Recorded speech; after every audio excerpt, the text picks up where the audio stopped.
This is Grim and Barrett on Reaper Four Skulls.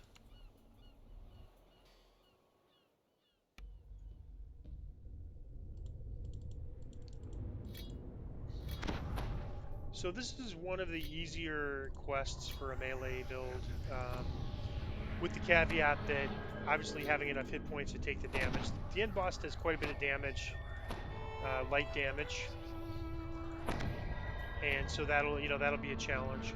But typically if a melee build is trying to showcase soloing their build on Reaper, this is the quest they do it on. And I don't know, where I'd be able to solo Reaper, but I wouldn't surprise me if I could solo Reaper 1 even on a first life character in this quest. But the big thing with Reaper is just the getting one shot. You saw if you've watched any of these videos, you've seen some hits around 1500 with a critical, and that's just from one hit, and then you have 5 or 6 other enemies trying to hit me at one time when I'm soloing. It's just a lot of damage. So typically the reason the players can do that is because they have a lot of PR from past lives, a lot of hit points from past lives, a lot of MRR and damage mitigation from past lives. So right, on a first life character like I'm playing, you just have to have the expectations that it's going to be a little more challenging. That's okay.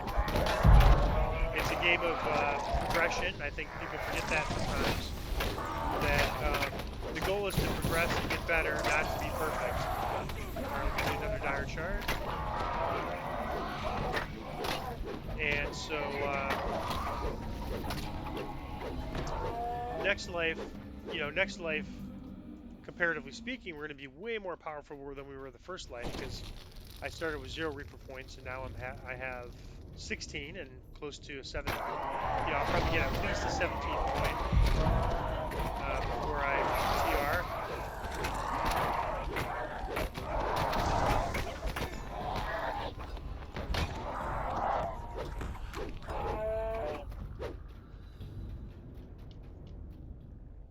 So dire charge is kind of strange. I wish I could do dire charge without the charge part. Just basically do the melee cleave attack that does because the results are kind of a little unpredictable, and it could just be that maybe other people have kind of mastered how to do it, and I have. But I find the ability a little hard to control where I end up. Where, sometimes I don't move at all, and other times I end up going like the exact opposite direction I wanted to go. And so I haven't quite figured out how to control where I go when I do my dire charge.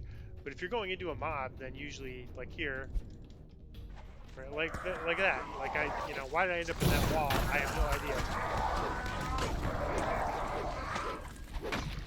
I mean, it worked. It obviously worked on a number of them. It's pretty effective. But all right, so this guy is going to be tough. Okay, good. I'm able to dire charge him. That'll help a lot. I wasn't sure if my dire charge would work on this guy, because if you can't CC him, he does a lot of damage. But we have a lot of things going for us. We have if the dire charge worked, and then paralyzed procs from Sharadi, fast attack speed, and then Shiley's balanced attack. And again, 2-weapon fighting, their big thing is number of attacks. So they get a lot of attacks to make that balanced attacks work.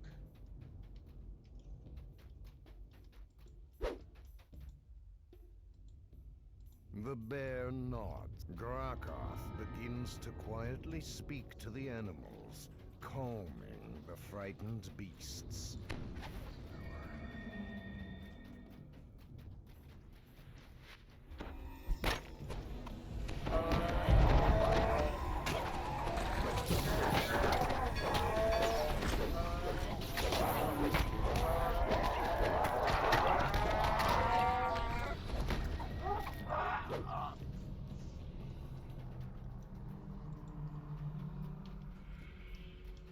This door bears an ancient inscription.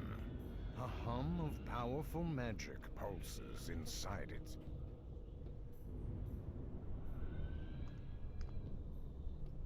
Thanks to Barrett, you can now pass through the ruined door. The bear turns to speak to you.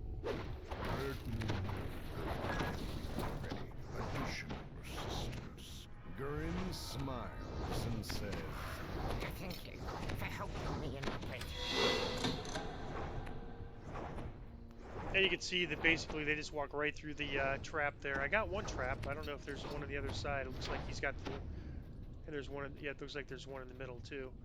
So normally that's a pretty deadly trap. So if you don't have a trapping skills, you don't go for that optional in there. All As right. you enter the alleyway, you spot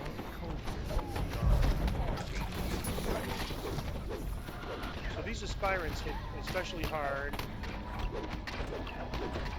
and have pretty.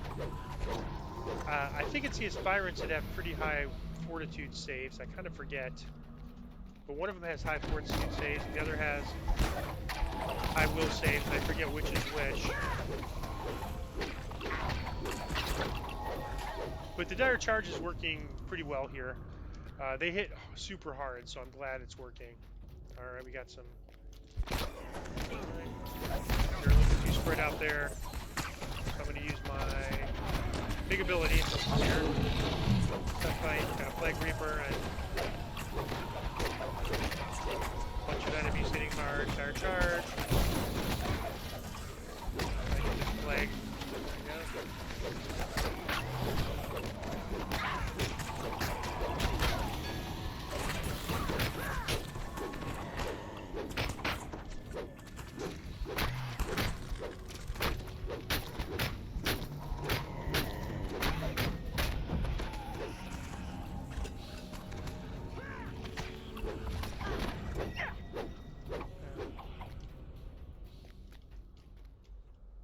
There's a quick optional you can get over here. It's a small number of enemies, I believe. at his Oh yeah, prisoner. just talk to him. I think the enemies that were here all charged us, so it's pretty hard to fight here. You have to draw them back to not fight those guys over there. As you enter the But gatekeeper's we're stronghold, pretty much tearing up this you content. spy a second gatekeeper portal in the corridor ahead. You know, as I mentioned, this is a pretty easy quest. That's why people use this one to kind of show like, As how high of a reaper splinters of the they can shattered get. door drift down But those, around you know, nonetheless, those diagram aspirants hit hard, dire charge. You know, and mine's on the low side now. It is protected Because I'm, you know, first life character, still working on my Reaper, my epic cutscenes, everything, so over time that's just going to get higher.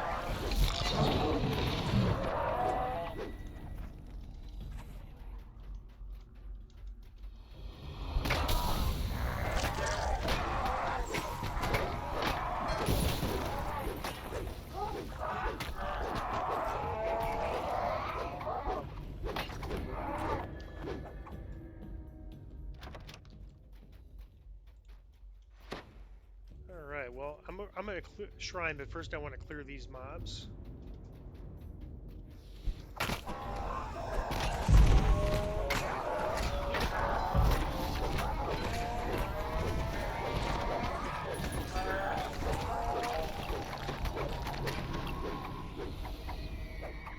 And we got a few more mobs here.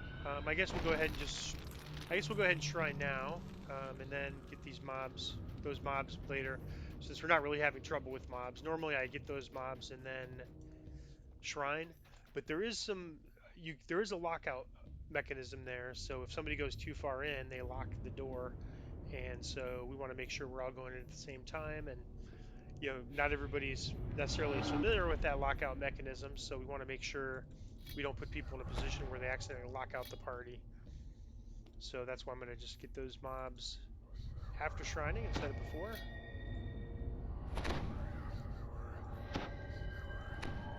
And I'm going to pause it while the bard buffer, Chronovir's bard buffer makes his way here.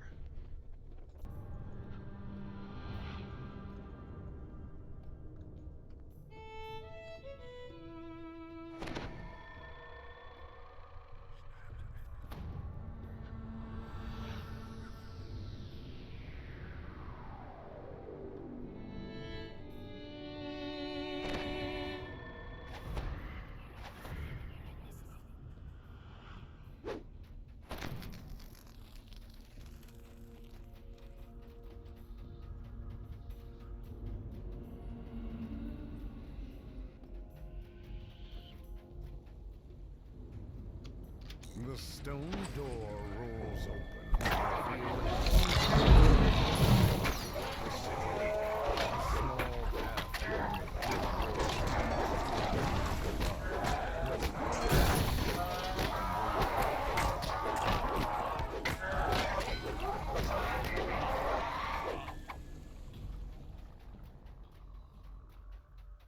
So the big thing with this boss does light damage. When I'm The soloing this, I cleric usually drag the turns boss down to the towards bottom, you, but we're gonna keep livid him up with here. rage.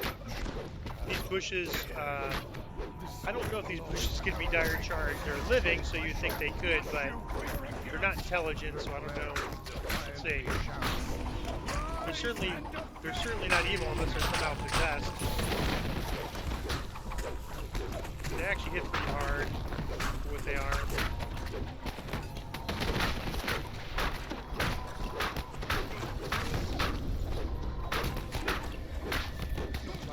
It's Hero Soul. This guy's down pretty quick. The cleric falls, ending the ritual and returning peace and tranquility to this small glade. And the one bad thing is most of the loot in here is kind of, I'd call it pretty junky. At the time it came out, some of the things like insightful spell save were new, and some of these quality bonuses were kind of new. Um, so I'm going to go ahead and just, I don't think anybody's going to want this, so I'm just going to break it down for, um, break it down for Sentient XP.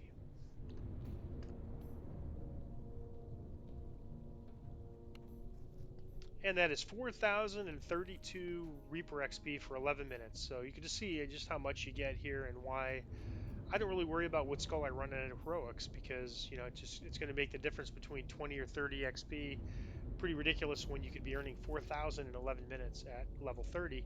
And again, this is for 4 skull. A lot of people will run, once they have enough a powerful character, they'll run 10 skull. Their first, they'll run 10 skull, uh, you know, for first time bonus.